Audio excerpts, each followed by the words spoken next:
नमस्कार दोस्तों, Ranjan study centre में आप सभी का स्वागत है। आज वेस्ट बंगाल बोर्ड क्लास 12 का पॉलिटिकल साइंस का एग्ज़ाम था। तो आज के इस वीडियो में हम पॉलिटिकल साइंस के कुछ शॉर्ट क्वेश्चन को देखेंगे। वीडियो को अंत तक देखिएगा। तो चलिए वीडियो स्टार्ट करते हैं।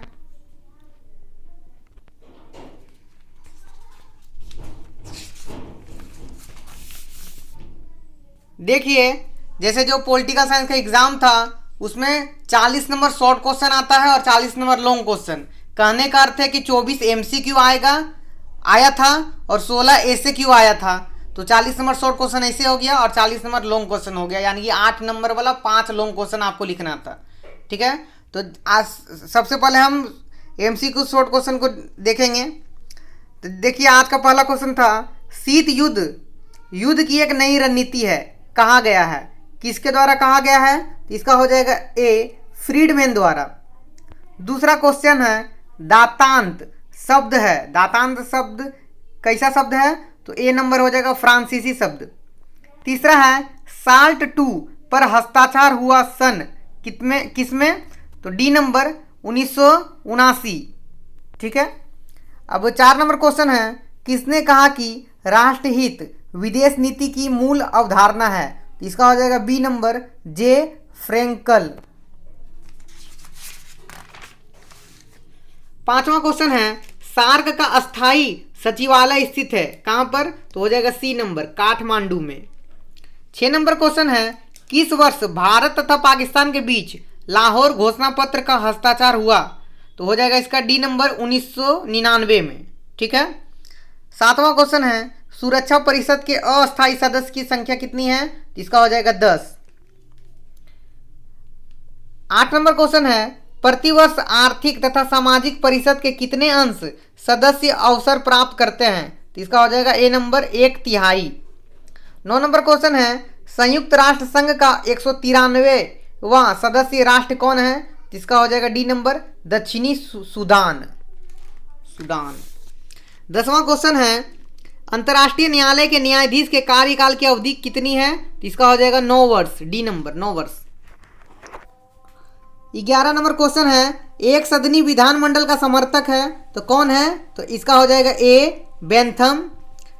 12 नंबर क्वेश्चन है, सर्वाधिक शक्तिशाली न्यायपालिका पाया जाता है तो कहां पर? तो इसका हो जाएगा सी नंबर संयुक्त राष्ट्र अमेरिका में। 13वां क्वेश्चन है, ग्रेट ब्रिटेन का पार्लियामेंट के उच्च सदन का नाम क्या है? तो इसका हो जाएगा हाउस ऑफ लॉर्ड्स। ठीक है, ए नंबर। 14वां क्वेश्चन है, एकल कार्यपालक का उदाहरण है? तो इसका हो जाएगा ए नंबर USA का राष्ट्रपति। ठीक है, अब हम लोग 15वां क्वेश्चन देखेंगे। 15वां क्वेश्चन है, किसने communities on the loss of England नामक पुस्तक लिखा था? तो इसका हो जाएगा बी नंबर ब्लैक स्टोन। 16वां क्वेश्चन है, किसने कहा कि संसद एक खेल की वस्तु है? तो इसका हो जाएगा ए नंबर बेनिटो मुसोलिनी। 17वां क्वेश्चन है, भारत का पहला महिला राष्ट्रपति है? तो इसका हो जाएगा B number Pratibha Patil. 18वां question है, संसद के सदस्य नहीं होने पर भी कोई व्यक्ति संघ मंत्रालय में रह सकते हैं कितने वर्ष, कितने दिन तक? तो इसका हो जाएगा बी नंबर 6 महीने तक, 6 माह तक। ठीक है। 19वां क्वेश्चन है, राज्यसभा किसी धन विधेयक को अधिकतम डैश तक रोक सकता है? कितने दिन तक रोक सकता है राज्यसभा धन विधेयक को? तो इसका हो जाएगा बी नंबर 14 दिन तक। ठीक है। 20वां क्वेश्चन है, लोकसभा का पहला अध्यक्ष कौन थे? तो इसका हो जाएगा ए नंबर GV मावलंकर। 21वां क्वेश्चन है, पंचायत व्यवस्था में अनुसूचित जाति, अनुसूचित जनजाति तथा महिलाओं के लिए सीटों का आरक्षण डैश संशोधन अधिनियम द्वारा किया गया था? तो इसका हो जाएगा डी नंबर 73वां संशोधन द्वारा। 22वां क्वेश्चन है, नगर प्रमुख परिषद में कितने सदस्य होते हैं? तो इसका हो जाएगा बी नंबर 12। 23वां क्वेश्चन है, ग्राम पंचायत प्रधान किसके पास अपना त्याग पत्र प्रस्तुत कर सकता है? तो इसका हो जाएगा डी नंबर मंडल विकास अधिकारी, यानी कि BDO। 24वां क्वेश्चन है, कोलकाता नगर निगम का चुना हुआ सदस्य कहलाता है, क्या कहलाता है? तो काउंसिलर, डी नंबर। तो ये रहा कुछ 24 MCQ। अब हम लोग ACQ की ओर देखेंगे, जो कि ACQ 16 है, मैंने शुरुआत में ही बता दिया था। तो देखिए पहला क्वेश्चन ACQ का, किस सम्मेलन से शीत युद्ध की शुरुआत हुई? तो इसका हो जाएगा याल्टा सम्मेलन। ठीक है, याल्टा सम्मेलन देख लीजिएगा, यहाँ मैंने लिख दिया है याल्टा सम्मेलन। उसका अथवा वाला भी देख लीजिए, ट्रूमैन सिद्धांत की घोषणा कब हुई? तो इसका हो जाएगा 12 मार्च 1947 को। ठीक है, दूसरा है सीटों का पूर्ण रूप क्या है, यानी कि सीटों का पूरा नाम लिखने बोला था, तो सीटों का पूरा नाम हो जाएगा South East Asia Treaty Organisation. ठीक है, South East Asia Treaty Organisation.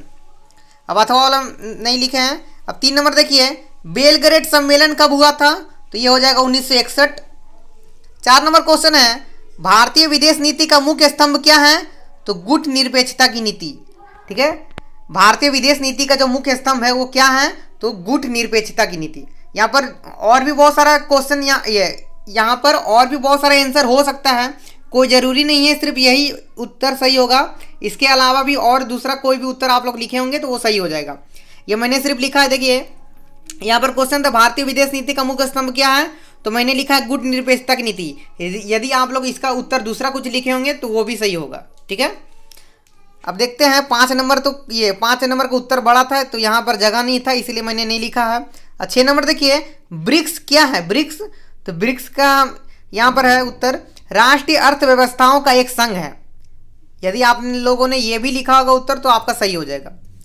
ठीक है, ब्रिक्स क्या है? तो ब्रिक्स राष्ट्रीय अर्थव्यवस्थाओं का एक संघ है। ठीक है, या फिर अथवा वाला भी देखिए, गुजराल सिद्धांत का प्रतिपादन किसने किया? तो इसका हो जाएगा इंद्र कुमार गुजराल। इंद्र कुमार गुजराल। अब 7 नंबर क्वेश्चन देखिए, 7 नंबर क्वेश्चन भी इसका उत्तर थोड़ा बड़ा था इसलिए मैंने नहीं लिखा है।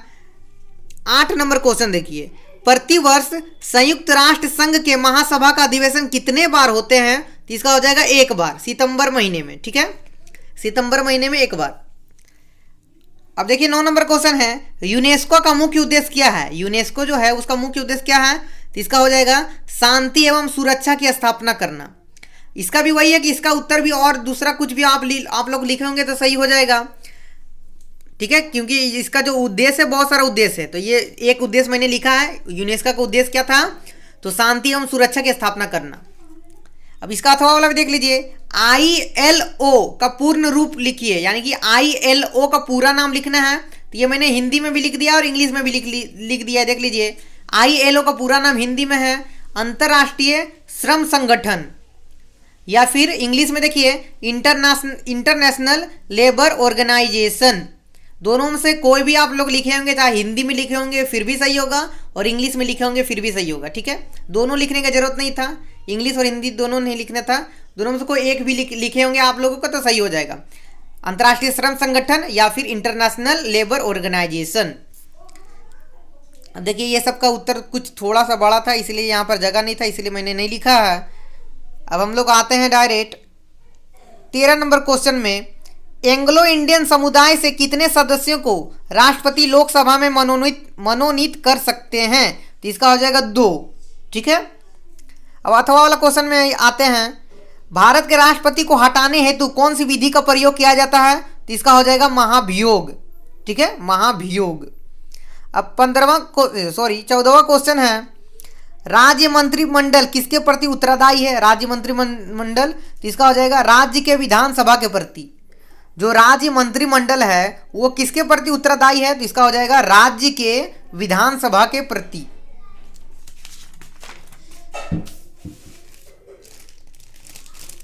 पंद्रहवां क्वेश्चन है, जिला परिषद की आय के 2 मुख्य स्रोत लिखे हैं, यानी कि जिला परिषद जो है उसका आय का क्या क्या स्रोत होता है। यहाँ पर 2 स्रोत लिखने बोला है, तो यहाँ पर हो जाएगा बाजार शुल्क।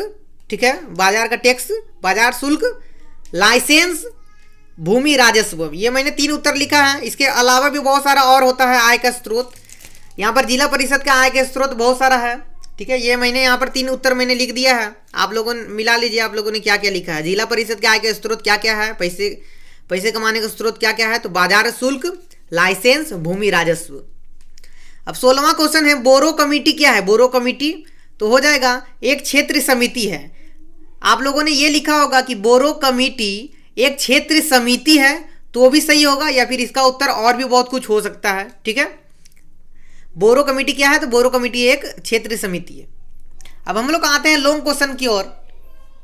ठीक है, लॉन्ग क्वेश्चन 8 नंबर का था और कुल 5 लॉन्ग क्वेश्चन लिखना था 40 नंबर का।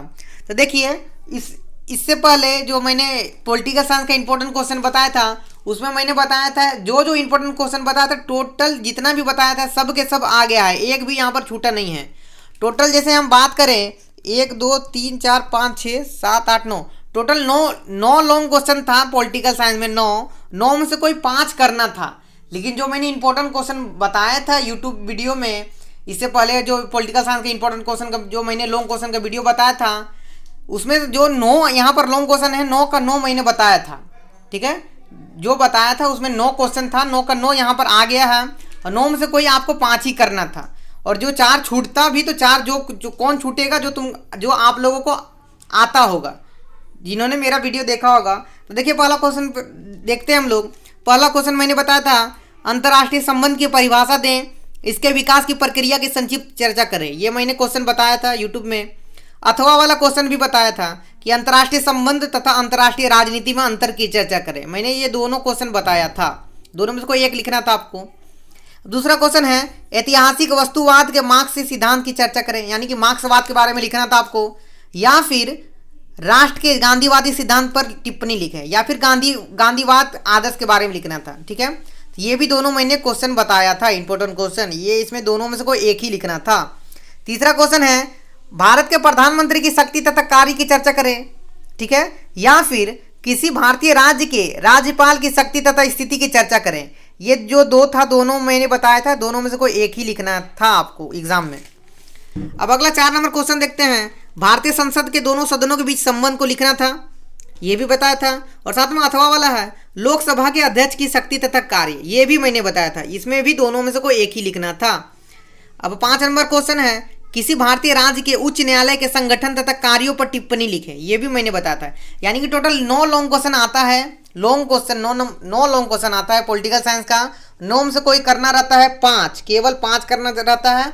और जो 4 छूटा होगा, वो 4 भी ऐसा छूटा होगा जो आप लोगों को आता होगा। ठीक है, जिन लोगों ने मेरा वीडियो देखा होगा इससे पहले जो मैंने डाला था पॉलिटिकल साइंस का इंपॉर्टेंट क्वेश्चन, वो ये सारा का सारा इसमें इंपॉर्टेंट क्वेश्चन बताया गया था, सारा जितना भी आया है, एक भी छूटा नहीं है, अथवा वाला भी नहीं छूटा है। ठीक है, तो आशा करते होंगे कि आप लोगों का जो आज का एग्ज़ाम था बहुत ही अच्छा गया होगा। तो मिलते हैं हम अब कल की वीडियो में, जो कि कल जो है वेस्ट बंगाल बोर्ड क्लास 12 का अंतिम एग्ज़ाम है ज्योग्राफी का। तो कल के वीडियो में हम मिलते हैं, तब तक के लिए गुड नाइट।